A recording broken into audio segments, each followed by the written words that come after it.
At least they don't make you pay $40 like fucking StreamYard. Welcome back, everybody, to the Nerdcore Live Show. And it is a Sunday night. You know what that means. For right now, this week, we're here to discuss our Gen V Season 2 Episode 5 review. As we discuss the 5th episode of Season 2 of Gen V. As always, this is the Nerd Chicani critical show. Lines for wonderful co-host Brad and Yoda. What's up, everybody? Welcome to a wonderful, wonderful Sunday. And I will try to not let any spoilers out because I am caught up. I heard that this week's episode was crazy. Yeah, it was. Yeah, I'm surprised I haven't gotten spoiled, but I'm going to say that I'm going to get spoiled. Yeah, probably. Yeah. Probably intentionally somebody's going to do it. Yeah, man. Before we go ahead and get into this week's review, Brad, how are you doing, man? I'm doing good, had breakfast with my parents, had dinner with my in-laws, so we're all good. Okay, all right. Did you get to watch Possessor? I did. So I watched Possessor in between that. Nice. So that was well, you'll have to listen to our review for, I guess, my thoughts on that. Yeah. There will be some thoughts, huh? Mm-hmm. Yeah. Well, for a movie I didn't know about before this month. I mean, I'm just gonna say, yeah. It was a movie. Was there a lot that made sense once you saw whose last name was that? For the director? Yeah. Actually, I didn't see the director's last name. What was the director's last name? It's Cronenberg's son, bro. Oh, shit. Yeah, it's David Cronenberg's son.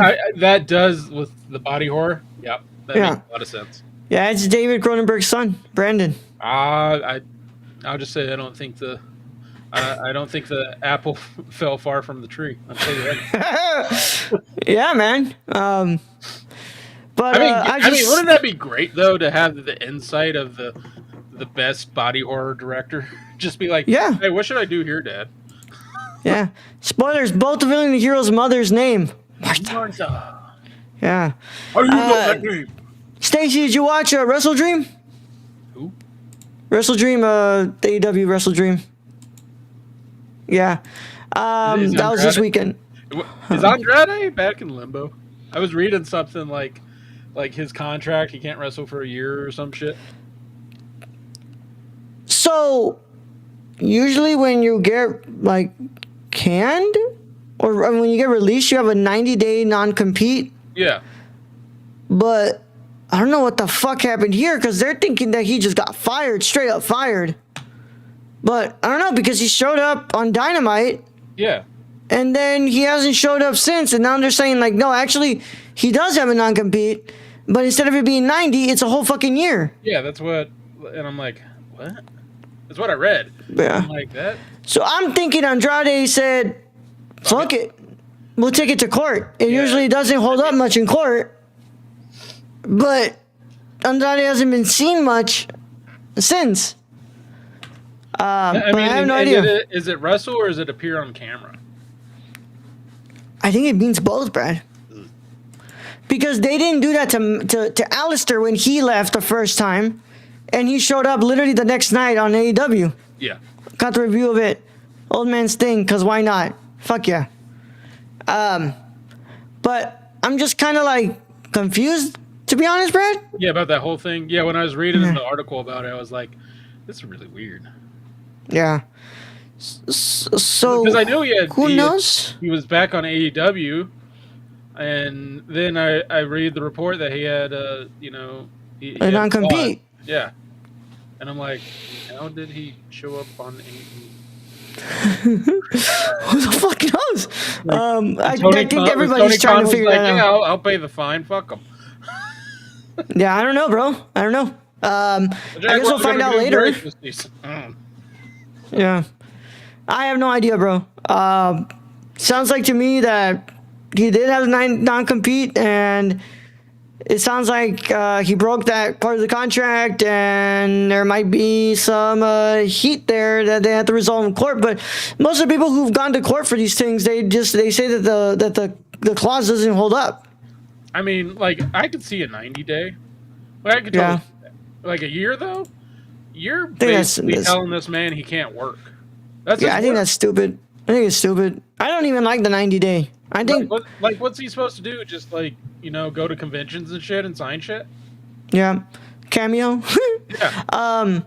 I don't like it. I think there's just a way of selling people, like making sure that people don't, go to competition. And it's like, dude, like let me work. Like you're gonna tell me that I'm not allowed to work? Yeah, because that includes the indies too, right? Like they can't be on the indies. Can't appear anywhere. Can't appear anywhere for 90 days. That's kind of some bullshit. Yeah, it's like, what, you want me to just get paid by doing podcasts and fucking meet and greets and cameos? Like, just see him as Applebee's waiter, being like, "Hey, it's Andrade." Yeah, don't worry, we'll be asking what's Andrade doing in the MLW zone sooner or later. Yep. The Andrade situation is also really crazy because it's like, dude goes to WWE, gets released, shows up in AEW, leaves AEW to go back to WWE, and now he goes back to AEW. Yeah. And I thought that he had burned bridges leaving AEW, but apparently not. Or Tony Khan just doesn't give a shit and he just wants people there. I mean, and I guess the bigger names, the better. Which I'm surprised. Yeah. Like, did Baron Corbin ever make an appearance in AEW? Nope. Interesting. Nope. Isla Dawn did. Though Isla Dawn is part of AEW, and but yeah, he hasn't shown up. I don't think that they're gonna do it, to be honest. But yeah, dude, that's that. I went to my grandma's house and we had some lunch and ended up staying there a while, and now I just back home. I watched this episode today. Sorry about that. I watched this episode today, so I got some thoughts fresh on my mind. Yeah. But other than that, Brad, not much going on. For work was crazy yesterday, but a good crazy. Like, I felt like it was one of those days where it's like, hey, I actually did shit that mattered today. And I feel like I actually kind of made a difference in some of those students' lives.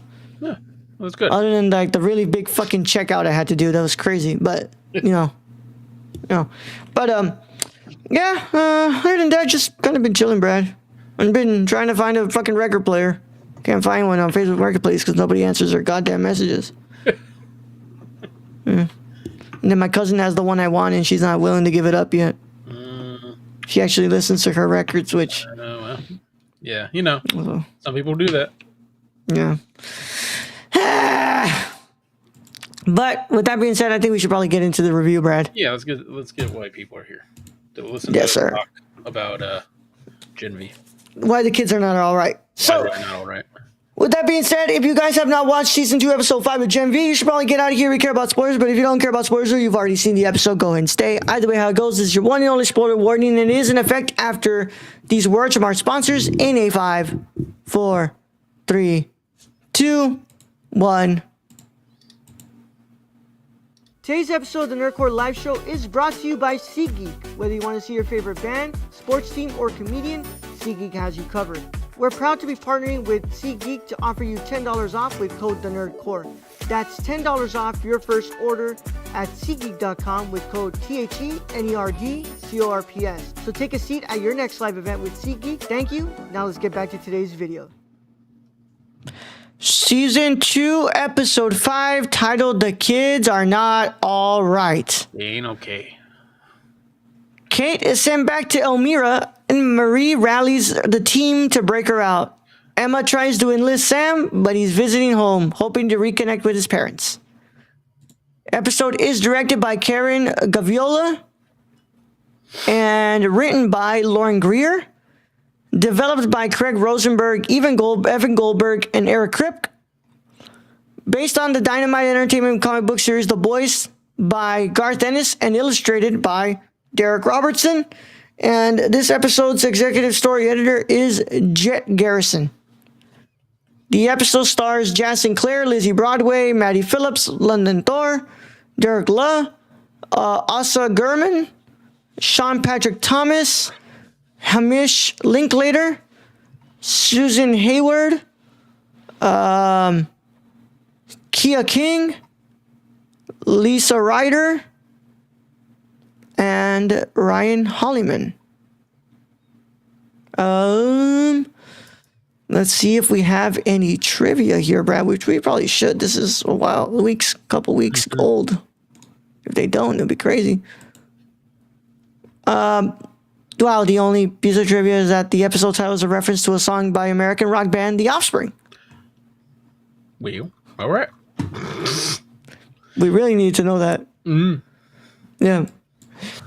So, Brad, this week's episode, episode 5 is actually really fucking good, Brad. A very Marie heavy episode, whereas like a lot of what's going on is really revolving around Marie and her powers and just like her family too, because I did not see them taking her sister coming at all.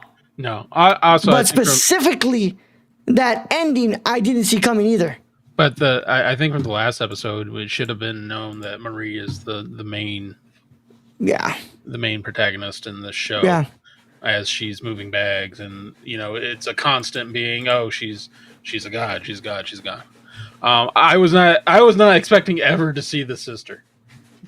I always thought the sister was like an enigma of like, we will never see this girl, and then she's just in a cell, and it's just like, well, I was wrong.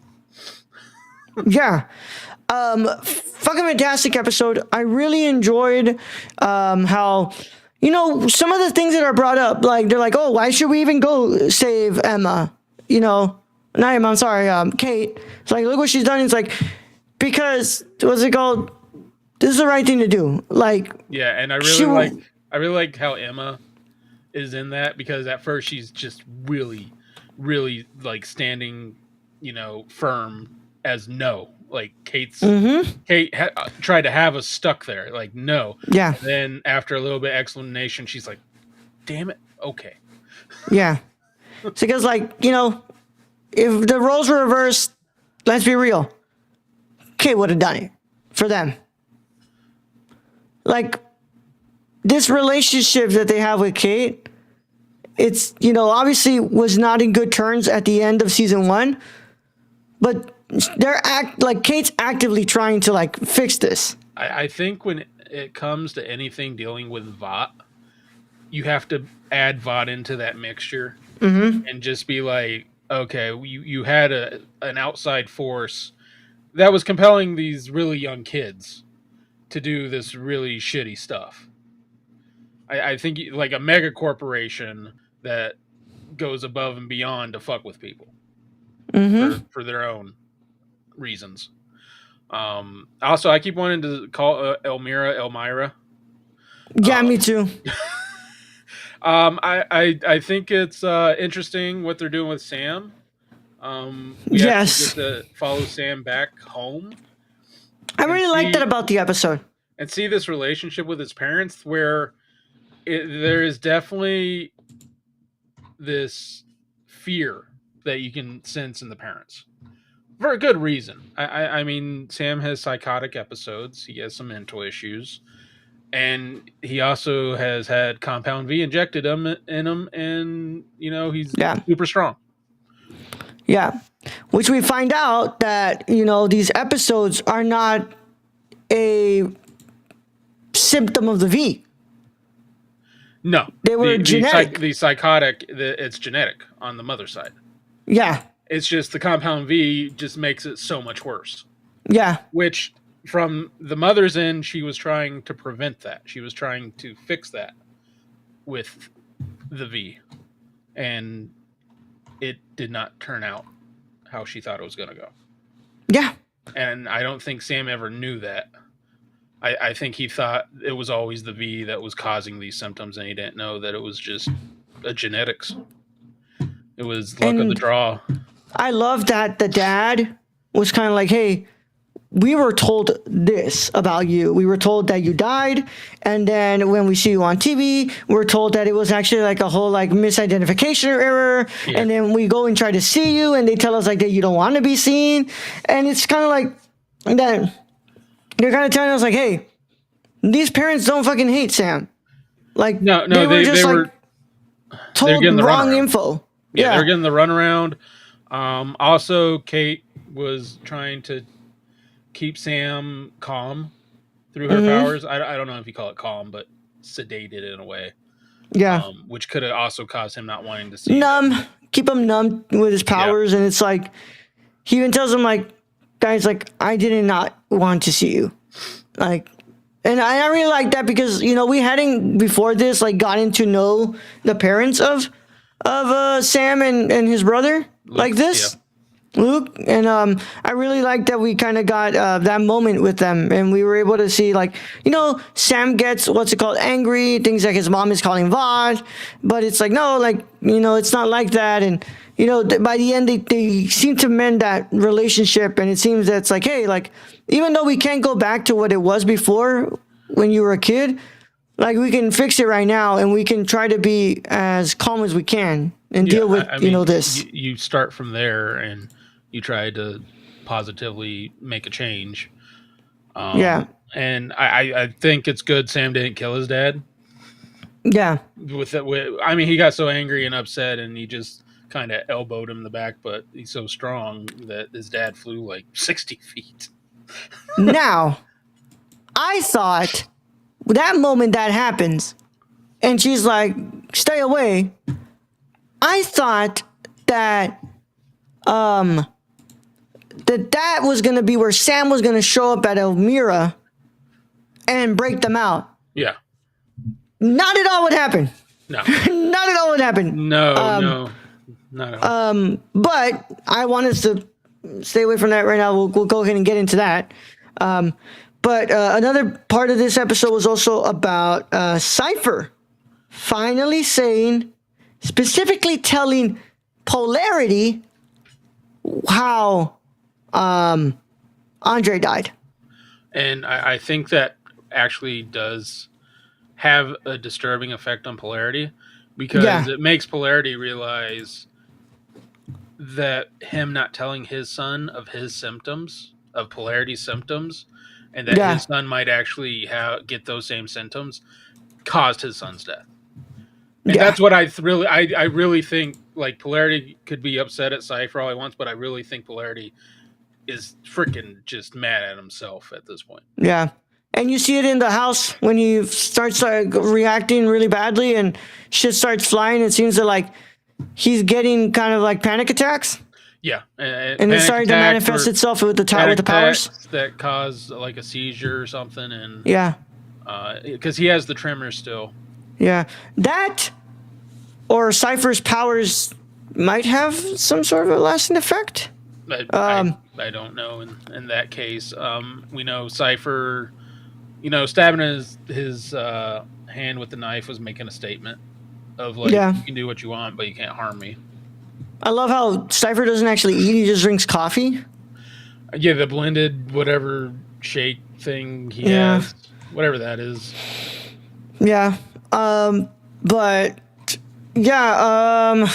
and we got another hint at Emma and that one guy possibly ending up together. Yeah. What the fuck was his name? I can't remember his name. Ben or something like that? I don't think it was Ben. I don't remember, Brad. But I do like that. But I wanted to bring up, like, this season has done a really good job in making me really like Emma, and how much, like, I'm really impressed by the writing for Emma this season, and how I've actually, like, really, really started to become, like, a big fan of hers. And, like, her character's, like, easily becoming one of my favorite characters this season. Just her personality. I mean, her powers aren't spectacular. They're funny in a way, here and there. And it'll be really cool when she figures out how to actually control those without the throwing up or, you know, getting high. That'll be a really cool moment. But but this season I feel like they've let her show more of her personality. Yeah, I think her personality in this season is really flourishing, and it's just really cool to her. Like, basically, she's a good person. Like, she has her own struggles, but for the most part, she's a good person, where she could be convinced in, like, 2 or 3 minutes of being, like, saving Kate is what you should do, no matter, like, the backstory or the history you have. Yeah. And, and I like that. And I like that they've been able to explore that more so far. And I'll say this: 5 episodes in, think they're doing a really good job with that, with the way they're doing the writing here. But I'm not entirely sure where the hell we are in the season right now. Like, I don't even feel like we're kind of approaching the ending of this season. Yeah, the next few episodes, I think you'll get a better feeling for that. Okay. They like, this is a really good episode. Future ones ramp up. All right. So I think now we should probably talk about the elephant in the room, right? Is it Sister Sage? Yep. So I just want to bring up a couple things here. We can talk about that elephant in the room, but I want to talk about the big elephant in the room as well. Yeah. But we'll talk about Sister Sage first. We get a flashback to Cypher and Sister Sage back like months ago. No, a year ago, right? I think so. Yeah. This man just goes ahead and fucks. This girl just fucks Cypher right in front of his dad. Like his very sick dad. Who we're told is his dad. Yes. That was crazy. And I low-key kind of forgot that Sister Sage was in cahoots with, well, not in cahoots, but like she's the one who's like supposed to be the right hand to Homelander now. Well, she's now in charge. She's like the CEO. Yeah. Of Vox. Because Ashley went AWOL. Yeah. Well, yeah. If you were actually AWOL. gone AWOL too. Yeah. Yeah. But yeah, Brad, what did you think about Sister Sage showing up again? And again, her... just like Marie's sister, I was not expecting a Sister Sage moment. Nope, I was not. Because you know, the boys' cameos, they always kind of, to me, they've been coming out kind of left field here and there, and I just wasn't expecting a Sister Sage moment. And it's like, oh, this actually kind of makes sense, where Sister Sage is helping Cypher, you know, figure out how to manipulate these kids. That actually makes total sense. But the question I want to ask you, and specifically thinking about it from where we are in the season so far with this episode, do you really think she's not working for Homelander right there? Like, I don't know why. I kind of feel like him being like, oh, don't worry about Homelander. Like, no, I think she is trying to get as much info about Marie as possible and see what her extent is, so that way she can tell Homelander. Because Sister Sage is super fucking smart. I think, here's the thing though, is Sister Sage knows Homelander's a threat. He's a threat to all mankind. He could destroy the world if he wanted to. He is unstable. He can't be controlled. And that's my feeling of why this whole Cypher is really gung-ho on Marie being able to control her powers to the best, to the highest extent possible. To become that god he wants, that become more powerful than Homelander, so they have a weapon against him. So to me, this would be the perfect Sister Sage plan in order, because with Homelander there, like, there's always the chance he's going to kill her. Yeah. If he's just mad at her that day, he could kill her. So yeah, so that really surprised me. But I also forgot to bring up this whole thing that Jordan told Cypher. That way she was being controlled by him. Mm-hmm. That she felt that he was hurting. So like, I'm starting to think, are these powers like also hurting him because they're like a double-edged sword here? And is that why he wants Marie to be like this strong, so that way he doesn't have to use his powers? So I'm a little bit confused in that, and it seems like Cypher wants to kind of brush past that. Are you thinking that's kind of like a polarity, like a thing, like polarity uses his powers and it hurts him? Kinda. I can't go into future episodes. That gets explained in future episodes. Okay. But yeah, that was an interesting thing. But I really, like I said, I really love this episode, man. I really did. So I think that the pacing was really good from the beginning to the end. I think they kind of start slow off here, and they kind of build towards this like grandiose ending here, which to me was fucking crazy. I do forget. Did they show the door in this episode? Which door? The door in Elmira. There's a specific door. No. Okay. You would No. remember the door. I think that's the next episode. The monkey's paw powers. Sort of the inverse of the X-Men. Yeah. Well, actually, it's been mentioned in the past episodes. But the door where Andre was trying to break them out of. Yes. Okay. They did bring it up when what's it called? When Marie gets taken there by Cypher. And he's like, hey, this is where, if you wanted to come and pay your respects, this is where Andre died. Yeah. So I thought that moment right there, and just seeing how much damage he did to that door, and that ain't no little fucking door. Massive amounts. Yeah. Well, he really was trying to push him past his limits, and he's just like, he couldn't do it. He couldn't take it. But the big moment here at the end, when basically Marie just so angry because they're breaking out and they find that Annabeth's been killed. Not just killed, slashed in the neck. Slashed in the neck. She manages to close the wound and somehow revive her? Mm-hmm. Which to me was like, what the fuck? Well, and I think through the sound, like they had good sound editing in this. Yeah. She gets the blood back pumping. Yeah, she gets it back to pump. So I'm just like completely like fucking amazed. I was like, what in the fuck is that?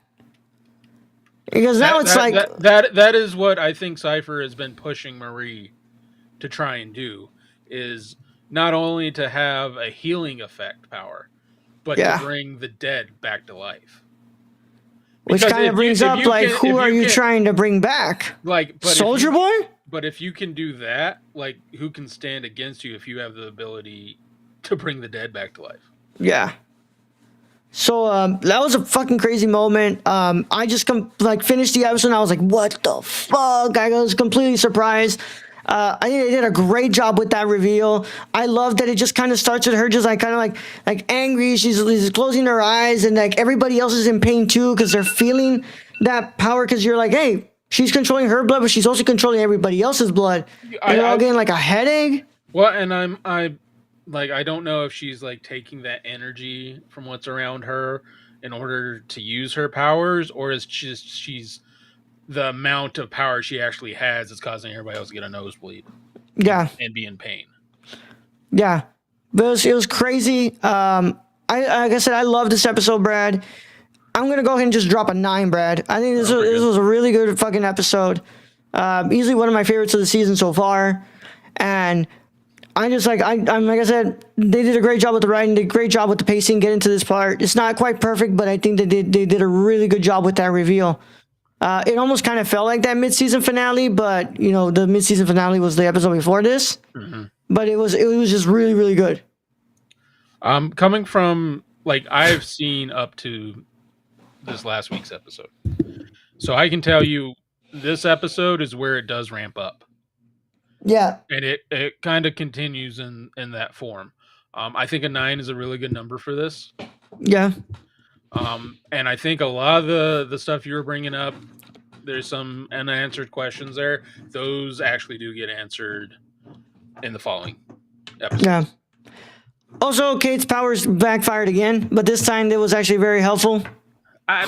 For some reason, it always ends up with the dude doing something to his nuts. Yeah, with the tasing his nuts, but then on the second time, he like stabs himself in the eye. I mean, I guess that works. I mean, probably not what she meant to do, but it worked. It worked in her favor, but it still shows you like, hey, she's still not back to 100%. You know, and I think that moment she has in there with Emma, where she realizes like they came back for her. Yeah, I think that's gonna mean a lot. I think that. I think so too. Something. I think so too. I think they're gonna be back to, you know, being a team. You know, there'll be some trust issues there, but I think they'll be back to it. To some extent, I think, you know, at least that gains, I think, Kate's trust. Maybe not the rest of them, but Kate's trust is there. Yeah. Brad, that was it for our review of this episode. Great episode, this for number 5.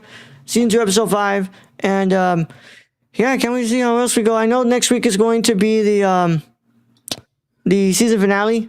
But for now, I mean, we're going to keep making our way there, guys. We start next week with Welcome to Derry. But that's pretty much it for our episode review of Season 2, Episode 5 review of Gen V. Keep up to date with us on nerdcore.com, Twitter at nerdcore, Instagram nerdcore, Letterboxd nerdcore, TikTok at the nerdcore, and of course, patreon.com/nerdcore. Tiers as low as $1 gets you early access, live, early, and ad-free before anybody else gets to watch episodes, and our backlog.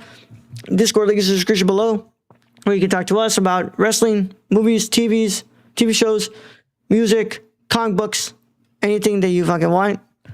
2 out of 10. Still not as good as the New Mutants. Oh Lord, remember that, man? Yeah, we try not to, Stacy. I didn't watch it, thankfully. Did I? I don't think I did. If you didn't force me to, I don't think I did. Nah, I wasn't gonna force myself either, too. Yeah. Yeah. It's like, come on, Brett. Like, let's be real. Is that gonna end up anywhere in the top 10? Fuck no. So why the fuck I need to watch it right now? Yeah. But other than that, man, thank you to our patrons. They make everything possible. And of course, our executive producer, Stacy, he's great. Join the Patreon, join the Discord, or what's it called? Be in our YouTube comments to talk with him.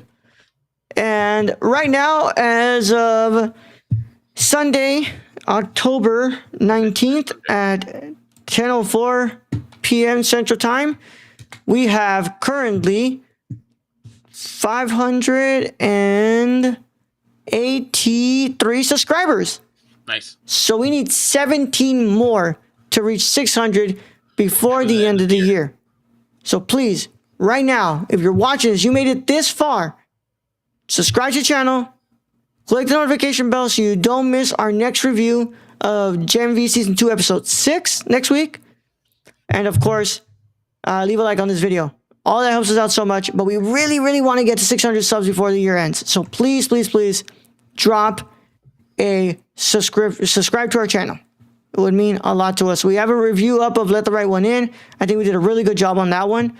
So if you guys would go ahead and please check that out, we would really appreciate it.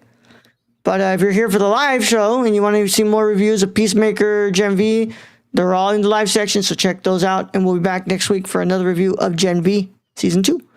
But with that being said, Brad, let's go ahead and get him out of here. All right, Raul. Thank you, my host, as always. Thank you to Stacy for joining us in chat. Thank you to our listeners out there, Patreon supporters. We appreciate each and every one of you. And to end this episode, I guess, don't harm someone's sister. You'll probably end up paying for it. Mm-hmm. Anyways, Young Yoda out. Bye.